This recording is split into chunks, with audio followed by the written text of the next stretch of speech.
Hello दोस्तों, स्वागत है आप सभी का आपके पसंदीदा YouTube platform the notebook global academy पे। आज हम लोग बात करेंगे पश्चिमी एशिया और मध्य एशिया के संदर्भ में, अर्थात आप समझ चुके हैं कहाँ की बात करने वाले हैं हम लोग। अर्थात हम लोग बात करने वाले हैं ईरान के मद्देनज़र से।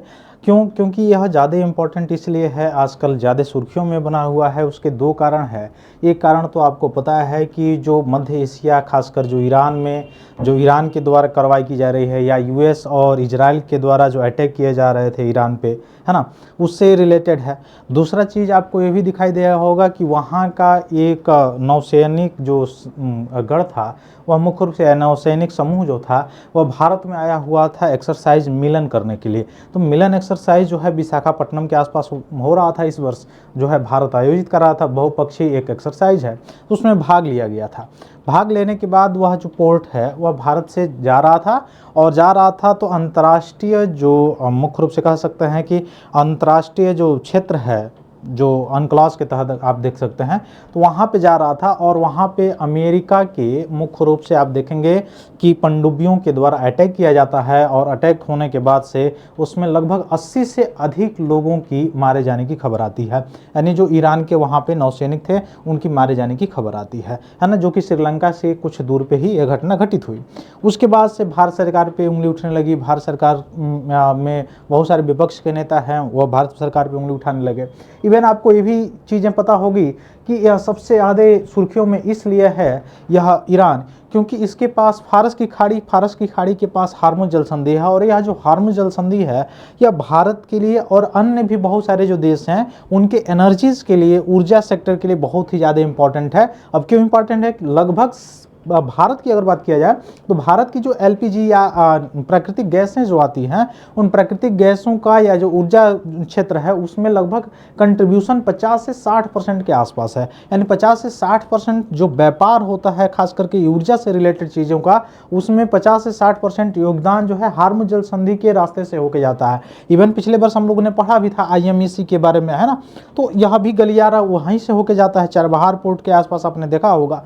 तो यहाँ हार्मुज जल संधि के बंद हो जाने के कारण, अब आप पूछेंगे कि हार्मुज जल संधि बंद क्यों है, तो इसकी सभी पहाड़ा आप जानते हैं, पढ़ चुके हैं सभी। बहुत सारे वीडियो में आपने डिस्कशन में सुना होगा कि 28 फरवरी से ईरान के मुख्य रूप से जो वहाँ के नेता थे उनकी मतलब डेथ हो जाती है, मार दिया जाता है इजराइल या US के द्वारा। उसके बाद से और ही तेज़ी से प्रतिक्रियाएँ शुरू हो जाती हैं। इवन जो है ईरान जो है अपने आसपास के जो खाड़ी देश हैं उन खाड़ी देशों पर अटैक करता है। हालांकि यह बाद में बयान भी जारी किया जाता है कि यह जो अटैक किया जा रहा है वास्तव में उन देशों के सॉवरेनिटी पे नहीं किया जा रहा है, वैसे US बेस जो है जहां से US ने इस्तेमाल किया ईरान को मुख्य रूप से अटैक करने के लिए, उसको मुख्य रूप से केवल जो है निशाना बनाया जा रहा है। ऐसा भी बात की सुनने को आया। तो हमारे लिए हार्मुज जल संधि भी इम्पॉर्टेंट है। दूसरा, यूरोप से रिलेटेड जो एक तरह से आप कह सकते हैं IMEC जो मैंने बताया उसके लिए भी इम्पॉर्टेंट है। और तीसरा जो रेमिटांस है, लगभग 1 लाख से भी अधिक जो है आप कह सकते हैं कि जो हमारे वहाँ के जो श्रमिक जो संगठन है, श्रमिक जो लोग हैं वहाँ पे जाके कार्य करते हैं, वर्क करते हैं, और भारत में उसका बहुत बड़े मात्रा में जो है रेमिटांस आता है, जिससे नेशनल इनकम में आप देखते हैं कि राष्ट्रीय जो आय का आकलन होता है, राष्ट्रीय आय के आकलन में वो भी क्या होता है, जुड़ता है, नेशनल इनकम में जुड़ता है रेमिटांसेस, है ना। वो अलग बात है GDP में नहीं जुड़ता है, लेकिन नेशनल इनकम में तो यानी GNP में जो है वो जोड़ा जाता है उसको। तो वहाँ पर भी बहुत ज़्यादा इफेक्ट है। अभी इसी बीच आपको ये भी दिखाई दिया होगा कि बहुत बड़े लेवल पे अफवाह कहें तो, या ऐसे भी आपने देखा होगा कि बहुत सारे जैसे महानगर हो गए जहाँ पे बहुत बड़े बड़ी कैंटीन जो हैं वो बंद हो गई। कारण क्या है? LPG से रिलेटेड, है ना। अभी जो है बजट का दूसरा सेशन चल रहा है, और बजट का दूसरा सेशन की जैसी शुरुआत हुई, हंगामा हुआ। इसमें बहुत सारे प्रस्ताव आने बाकी हैं, जैसे जो लोकसभा स्पीकर थे उनको हटाने से रिलेटेड अविश्वास प्रस्ताव लाने की बात चल रही थी, या लाया भी गया। फिर CEC हैं, चीफ इलेक्शन कमीशन जो हैं, या मुख्य निर्वाचन आयोग जिन्हें कहा जाता है, उनको भी हटाने के लिए ये सारी चीज़ें की गई, लाने की मतलब बात चल रही है। क्यों चल रही है उसका कारण अलग है, संवैधानिक मुद्दा है, उस पर हम लोग बाद में बात करेंगे। लेकिन अब बात आती है कि ईरान जो है भारत का धन्यवाद क्यों कहा है। तो पिछले दिनों जो बजट सेशन चल रहा था उसमें आपने S जयशंकर का बयान देखा। S जयशंकर के बयान में क्या बातें की गई, उसके बाद S जयशंकर खुद इंटरव्यू देते हैं, उनमें बताते हैं, या राज्यसभा में भी वो बताते हैं, लोकसभा में भी बताते हैं कि जो है ईरान से हम लगातार प्रयास कर रहे हैं लगातार, हालांकि ये स्थिति उतनी अच्छी है नहीं वहाँ पे, लेकिन उसके बावजूद भी हम अपने देश के नागरिकों को बचाने के लिए बिल्कुल ही प्रतिबद्ध है। और हमारे एनर्जी सेक्टर के लिए लगभग 56 से 60 दिन तक का जो है वह सारी चीज़ें बची हुई है हमारे पास स्टोरेज है। ऐसे बात करने के बावजूद भी पूरे देश में आपने सुना होगा कि हो हल्ला मच जाता है एलपीजी से रिलेटेड सारी चीज़ें। उसके बाद ईरान के द्वारा क्यों थैंक किया जाता है, क्यों धन्यवाद किया जाता है, उसका मूल कारण यही है कि जयशंकर के द्वारा, एस जयशंकर जी जो हैं, जो मुख्य रूप से विदेश मंत्री हैं भारत सरकार में, उनके द्वारा बयान कहा जाता है कि जो अमेरिका के द्वारा, अमेरिकी पनडुब्बी के द्वारा जो अटैक किया गया ईरानी मुख्य रूप से नौसेना के मुख्य रूप से जहाज़ पे, वह एक गलत है और ईरान इसका ज़रूर अपना जो है हिसाब चुकता करेगा, इस तरह का काम करेगा। क्योंकि किसी भी देश की संप्रभुता की सारी चीज़ें हैं। और दूसरा तो ये भी क्वेश्चन, जैसे मैंने आपको पहले ही बताया था कि वह आ रहा था और वह चूँकि भारत के विशाखापट्टनम में ही अभ्यास मिलन में वह क्या किया था, सहभागिता करने के लिए आया था, उसके बाद से वो लौट के जा रहा था। तो ये सारी चीज़ें हैं, इस पर भी क्वेश्चन मार्क उठाया गया है, जिसके कारण ईरान जो है इंडिया को थैंक्स बोला है। आइए देखते हैं हम लोग जो है क्या क्या चीज़ें हैं। तो reflect in friendly ties, Iran thanks India for letting IRIS 11 dock in Kochi. तो आयरिस 11 जो है उसको डॉकिंग किया गया है मुख्य रूप से, हालांकि कई उसमें जहाज़ें आई थी, तो उसमें आयरन डॉक्स को जो है कोची में क्या किया गया है, यहाँ पे मतलब रखा गया है, भारत के द्वारा शरण दिया गया है ना, एसाइलम दिया गया है। तो Iran on Saturday express gratitude India to providing a safe harbour to naval vessel जिसका नाम था IRIS 11 docked Kochi port of technical and logistic arrangement following an the incident involving another Iranian vessels IRIS Dena था in Indian Ocean amid the Islamic Republic rapidly escalating conflict with the US and Israel, है ना।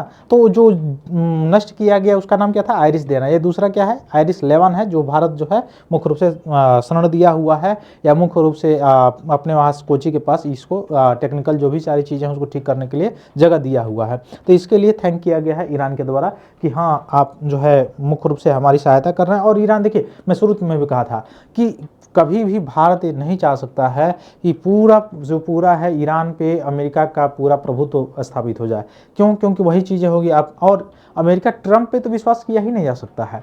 Trump पे अगर कोई कहे कि आंख मूंद के आप विश्वास कर लीजिए, तो ट्रंप पे आंख मूंद के विश्वास किया ही नहीं जा सकता है। कारण आपने देखा होगा अभी कुछ समय पहले जो टेरिफ वार चल रहा था, उच्चतम न्यायालय के द्वारा, वहाँ के सुप्रीम कोर्ट के द्वारा भी सारी चीज़ें कही जाती है, उसके बावजूद भी कैसे कदम उठाए जाते हैं, सुप्रीम कोर्ट के निर्णय के बावजूद भी, ये आपने हाल फिलहाल में देखा होगा। उसके बाद से रही बात वेनेजुएला में, तो वेनेजुएला में क्या कंडीशन था, वही कंडीशन ईरान में भी लागू करना चाह रहा था, लेकिन वह संजोग है कि ईरान में वैसा नहीं हो पाया, है ना। वो सारी चीज़ें हैं, तो विचार यही रहा था, ठीक है। तो भारत तो कभी नहीं चाहेगा, हालांकि भारत की अप्रतिबद्धता भले ही रही है, ये आपको पता है, क्योंकि हमारे लिए इजराइल भी इंपॉर्टेंट है, हमारे लिए ईरान भी इंपॉर्टेंट है, दोनों हमारे लिए इंपॉर्टेंट है। तो हम तो चाहेंगे कि हाँ दोनों क्षेत्रों में शांति बना रहे, लेकिन हम एक कदापि नहीं चाहेंगे कि ईरान पूर्ण रूप से समर्पण करके और वहाँ पर यूएस का बेस बन जाए, यह कभी नहीं भारत चाहेगा। क्योंकि आने वाले समय में बहुत बड़े लेवल पर क्राइसिस हो सकती है अगर यूएस का बेस वहाँ पर बन जाता है, तो है ना, ये सारी चीज़ें हैं। तो ईरान के द्वारा ये थैंक्स कही गई है। 183 की डॉक जो है कोची में किया गया है। तो recently the Iranian flight IRIS Dena was sunk by US submarine, मैंने बताया जो आयरिस देना था उसको जो वहाँ की सबमरीन थी यूएस की, वह जाके अटैक करती है इंडियन ओशन में श्रीलंका के आसपास, और वहाँ पे मुख्य रूप से क्या होता है, उसको अटैक करके लगभग 80 से ज़्यादा लोग उसमें रहते हैं, उनको मार दिया जाता है। फिर भारतीय नौसेना उसमें बचाव करने के लिए सारी चीज़ों का काम करती है। यह नवल एक्सरसाइज था, मल्टी नेशनल नवल एक्सरसाइज था, यानी बहुराष्ट्रीय ये कह सकते हैं नौसैनिक अभ्यास था, जो इंडिया के द्वारा होस्टेड किया जा रहा था, जिसका मुख्य रूप से काम क्या था, जिसका मुख्य रूप से काम आपने देखा होगा, ये मुख्य रूप से इसका काम जो था, इस एक्सरसाइज का जो है मुख्य रूप से बहुराष्ट्रीय लेवल पे देशों में जो होता है युद्धाभ्यास होता है, उसको एक तरह से प्रैक्टिस करना था। लेकिन इसका नाम क्या था, मिलन था, है ना। उसके बाद ये सारी चीज़ें जो घटनाएं होती हैं, मैंने बताया आपको कि क्या क्या घटनाएं होती हैं वेस्ट एशिया ईरान, यानी जो लड़ाई जो फाइट ईरान और फारस की खाड़ी में चल रहा था, हार्मुज जल संधि के आसपास चल रहा था, वह डायरेक्ट जो है भारत के आसपास पहुंच चुका, अर्थात श्रीलंका के पास पहुंच गया। वह किसके कारण? डोनाल्ड ट्रंप के कारण। उसके बाद अभी डोनाल्ड ट्रंप के द्वारा ये बात आपने सुना होगा, बार बार कही जा रही है कि बहुत जल्दी युद्ध समाप्त हो जाएगा, बहुत जल्दी युद्ध समाप्त हो जाएगा और एलपीजी की भरपाई जो है ये हो जाएगी, ये हो जाएगी। जब वह खुद ही स्टैंड नहीं है, खुद किसी एक पक्ष को आप दबा के, अच्छा वही रसिया और यूक्रेन की बात हो रही है तो वहाँ पे हम दूसरा तर्क लगाएंगे, लेकिन वही यहाँ पे बात हो रही है तो यहाँ पे तीसरा तर्क लगाएंगे। तो ये सारी चीज़ें हैं यहाँ से रिलेटेड, है ना। तो Kochi port in the Kerala on the March 4, 2026 permitted किया गया है। आयरिश 11 जो कि ईरान का है वेसल्स, उसको यहाँ पे मुख्य रूप से क्या किया गया है? परमिटेड दिया गया है आयरिश 11 को कोची पोर्ट के आसपास केरला में। तो यहाँ पे है docking allowed to crew the receive technical logistic and humanitarian support from the Indian authorities के द्वारा ये सारी चीज़ें की गई हैं, है ना। एस जयशंकर के द्वारा भी किया गया है। इसके तहत जो है ईरान भारत को थैंक भी बोला है और हमेशा जो है, चूँकि ये हमारे लिए इम्पॉर्टेंट भी है ना, ये सारी चीज़ें हैं। तो फिर देखते हैं आगे क्या होता है, क्या ये ड्रम जो है अगला चाल चलता है। अभी आपने सुना होगा एप्स्टीन जो फाइल है उससे रिलेटेड भी बचाने के लिए सारी चीज़ें करवा रहा हो, है ना। हालांकि नोबेल पुरस्कार उसको शांति की चाहिए, शांति की नोबेल का पुरस्कार चाहिए, मिला नहीं 2025 में, तो और बेचैन हो रहा है, और बेचैन हो रहा है। 2026 में भी नहीं मिलेगा, और बेचैन होगा, किसी तीसरे से लेगा, किसी चौथे से लेकर मन को शांति जो है फैलाने का काम करेगा। तो फिर मिलते हैं हम लोग अपनी अगली क्लास में, तब तक के लिए बहुत बहुत धन्यवाद दोस्तों, जय हिंद।